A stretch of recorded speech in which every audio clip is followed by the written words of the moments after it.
사고 당시 제주항공 여객기는 동체 착륙을 시도하다가 활주로를 이탈했습니다. 그리고 2m 높이의 콘크리트 구조물과 충돌한 뒤에 폭발을 합니다. 자, 이러면서 단단한 그 콘크리트 구조물이 왜 거기에 있었는지 하는 점에서 다양한 분석이 나오고 있습니다.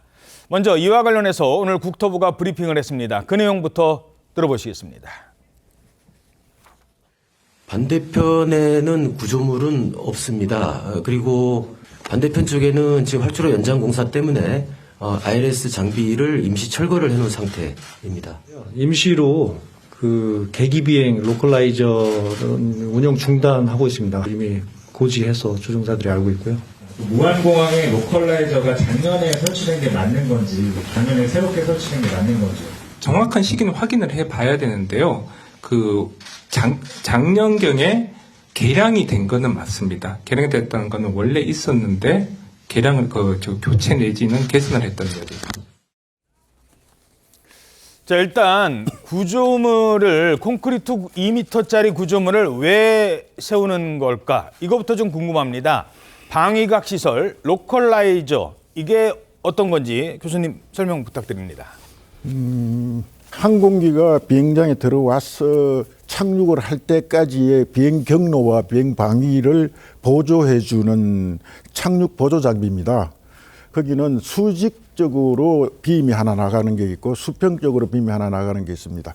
그것이 교차되는 십자 부분에다가 정확하게 항공기를 정대를 하면 활주로 터치다운 포인트에 정확하게 랜딩할 수 있도록 해주는 아주 좋은 장비입니다. 예. 이 장비가 없다면 국제공항으로서 또는 야간 비행이나 계기 착륙을 요구할 때 그것을 지원할 수단이 없어지게 되니까 비행장으로서 인가가 나지 않습니다. 그건 필수 장비입니다. 예, 그런데 그게 콘크리트 구조물 위에 설치되는 게 일반적입니까? 예, 그건 일반적인데 문제는 두 가지의 이 공항의 경우 두 가지의 문제점이 하나 있습니다. 활주로 자체가 제로 완 제로라는 방위각에서 예. 완 나인 제로라는 190도 방향으로 있는데 완 나인 제로 방향의 남쪽 끝부분이 복토를 한 지역이기 때문에 예. 그 부분이 높이가 낮습니다. 예. 그것을 높이가 낮아지게 되면 항공기가 착륙할 때 정확한 지점에 착륙을 하지 못하고 예. 길이적으로 빗나가게 되는 부분이 있습니다. 그래서 높이 수평을 이제 맞추기 위해서 수평과 수직을 맞추기 예. 위해서 안테나의 높이를 높였습니다. 예. 그래서 높이는 과정에서 국제적으로 인가되어 있고 국제적으로 설치 요구에 맞는 요구 조건에 맞는 구조로 설치를 하느라고 예. 그 토대를 둔덕으로 높이 쌓은 겁니다. 둔덕으로 쌓는데 그 안에 콘크리트를 놓는 게 일반적인지, 예를 들어서 예. 인천공항도 콘크리트로 돼 있습니까? 웬만한 항공기 이착륙하는 기준은 다 그걸로 되어 있습니다. 인천공항은 아닌 걸로 제가 알고 있어서요. 인천공항은 최근에 설치를 했기 때문에 최근에 발전된 충격 완화 물질을 많이 사용을 했습니다. 그래도 초기에 거하고 지금 거하고는 차이가 있는데 예. 초기에는 대개 거기에 모래라든가 일반적인 흙을 가지고서 완충을 하도록 그냥 해놨고 요즘은 플라스틱 계열이나 합성 수지 계열의 복합 물질을 가지고서 그 안에 충전을 함으로써 이 안테나가 움직이는 데서 오는 오차를 줄이려고 노력하고 있습니다. 예. 지금 이퀄라이저를 이거를 지금 설치를 하는 거는 지금 우선 단단해야 되거든요. 예. 그렇기 때문에 높이를 올린다라고 하는데 지금 앵카께서 말씀하신 대로 다른 공항에서는 낮게 돼 있거든요. 그럼 왜 낮게 돼 있냐면 지금 활주로 종단 이 안전지역이거든요. 예. 이 지역에 들어가 있는 구조물들은 7.5cm예요. 75cm가 아니고 예. 7.5cm 이하로 하라고 돼 있어요. 또 한 가지, 그리고 잘 부서질 수도 있도록 만들어라 규정을 하고 있어요. 예. 그러나 지금 이 이퀄라이저는 로컬라이저는 예. 지금 안전 지역이 벗어났습니다. 지금 5m 벗어났거든요. 예. 그렇기 때문에 지금 2m가 높아져 버렸는데 이 높아져 버렸기 때문에 문제가 된 것입니다. 만약에 7.5cm 이하였다. 대신 밑면을 넓게 튼튼하게 하고 7.5cm 이하로만 했다 하면 충돌이 됐다 하더라도 문제는 없었겠죠. 예. 그렇지는 않을 겁니다. 그 부분이 7.5cm보다 낮아졌다고 하더라도 지금은 랜딩 기어가 나와 있지 않은 상태니까 동체가 타고 넘어가는 부분에서 심한 파괴는 비슷한 수준으로 나올 겁니다. 예. 참고로 2016년에 인천공항에서 무안공항 사고와 비슷한 사고가 있었답니다. 물론 기사를 통해서 저희들이 전해드리는 건데요. UPS 소속 화물기가 이번 무안공항 사고처럼 인천공항에서 랜딩기어 파손으로 활주로를 벗어나는 사고가 있었습니다. 그리고 로컬라이저와 충돌을 합니다.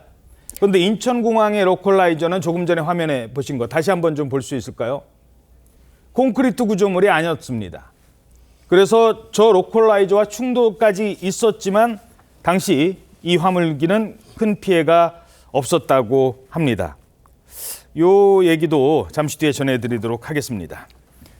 자, 그런데 정부의 설명을 들어보니까 작년에 이 구조물이 개량이 됐다라고 하던데 이건 무슨 얘기입니까? 이 지금 로컬라이즈를 지탱하고 있던 둔덕 같은 경우에는 공항 설치 당시에부터 있었습니다. 그게 2007년이고요. 이미 설치가 돼 있지만은 작년에 더 보강이 됐다는 것이죠. 작년 같은 경우에 그 내구 연한이 15년인데 15년이 지난 시점이었습니다. 그러니까 로컬라이즈를 교체를 하면서 기초제에 해당하는 이 둔덕을 갖다가 콘크리트 둔덕으로 더 지금 견고하게 쌓았다는 것이죠. 그 콘크리트 둔덕의 높이가 2m 정도였고 그 위에 안테나를 설치했기 때문에 안테나까지 하면은 높이가 4m에 달았다고 합니다.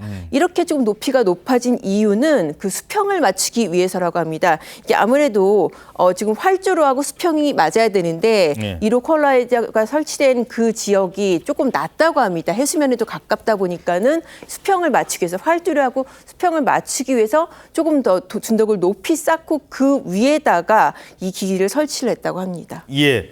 물론 이 로컬라이저 때문에 사고가 났다, 사망 사고가 났다 이렇게 지금 단정할 수는 없습니다.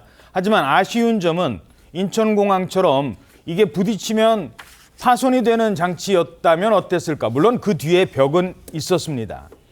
자, 그걸 전제로 해외 전문가들, 사고 영상을 본 해외의 항공 전문가들은 이 콘크리트 구조물을 계속 문제를 제기하고 있습니다. Airports are supposed to be designed where an aircraft can land without landing gear, and if it veers off the runway to one side or the other into the grass, that there isn't obstructions and barriers of this type that are close to the runway. 자, 활주로를 벗어났다 하더라도 설사 그게 동체 착륙을 시도하든 어떤 사고든 활주로를 벗어났다 하더라도 바로 사고로 이어지면 안 된다. 장애물이나 장벽이 그 근처에 있으면 안 된다. 라는 겁니다. 또 어떤 주장이 나오고 있습니까? 네, 해외 전문가들 중심으로 나오고 있는 주장들인데요. 영국 공군 출신 항공 전문가 리어 마운트라는 사람이 현지 시간 30일 스카이뉴스와의 인터뷰에서 비행기가 이 둔덕에 부딪히지 않았다면 탑승객들이 생존할 가능성이 훨씬 높았을 것이다라고 주장을 하면서 활주로와 불과 200m 정도 거리에 저런 둔덕이 있다는 걸 전 세계 어디에도 본 적이 없다라고 얘기를 했습니다. 그러니까 원래라면 그런 단단한 구조물이 있으면 안 되는 위치였다라고 주장을 하고 있는 것이고요. 또 전직 미 공군 조종사이자 40년 민항기 비행 경력을 가진 리처드 레비 보잉 737 교관의 얘기도 비슷한 맥락에서 일맥상통하는 부분이 있는데요. 미국 공항에서 로컬라이저 안테나가 콘크리트 블록으로 만들어진 걸 본 적이 없다. 이런 주장도 나오고 있습니다.